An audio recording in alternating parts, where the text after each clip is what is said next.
Today, we go to the Hong Kong Museum of History to see a very special exhibit on a part of Hong Kong's heritage that nowadays isn't much talked about: toys.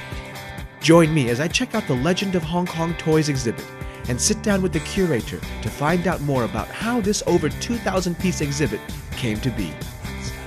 Welcome to Seeing Sights. I think we're at the right spot. Hong Kong Museum of History.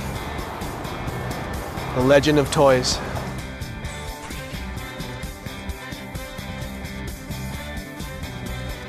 Nice to meet you. Good to meet you. Thank you for doing this. So why don't we talk about how this all came to be in the first place? Yes, this is actually a collaboration between our museum and the toy industry. And actually, our museum have a very strong collection on toys. And also our sister museum, Hong Kong Heritage Museum, also has a very strong collection on toys. So we stage an exhibition on toys and to showcase the evolution of toys and the history. Yeah, because Hong Kong has quite a unique sort of place in the toy world, right? From the 21st century onwards, right? Is that correct? Yes. In Hong Kong, we stage an exhibition on toys. Actually, it has very special meaning for that because, first of all, Hong Kong was once the biggest toy exporters around the world during the 1970s and 1980s. And Hong Kong is actually named Toy Town in the past. Yes, we produce so many toys and to bring about fun to many children all over the world.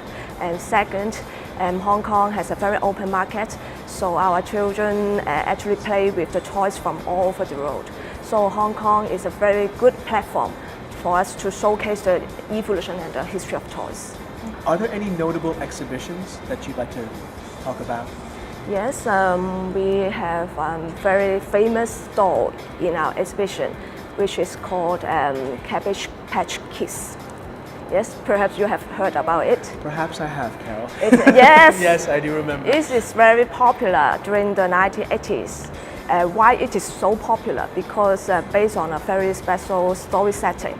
Because people believe that they are not buying the toys but adopting the doll. We have picture cards. Do you know about this? Like the cutouts?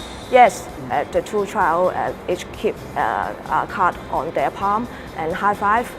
Yes, the card facing down, yes, yeah. is the loser. And then the other person gets the card, right? Yes. I remember this. So it's an interesting but very simple toys. I'm the generation of the 1980s. I actually do not play many toys in my childhood. And the toys I remember is Game Boy.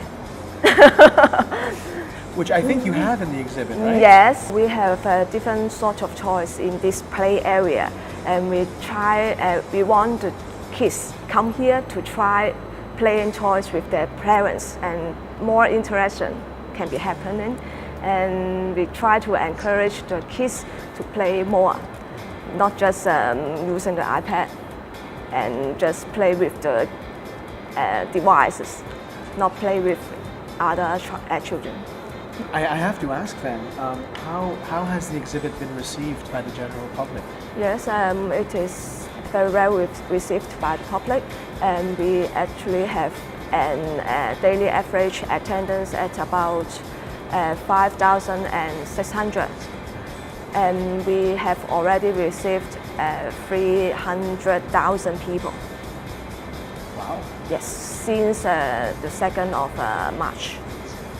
When does this special exhibit end? The 15th of May.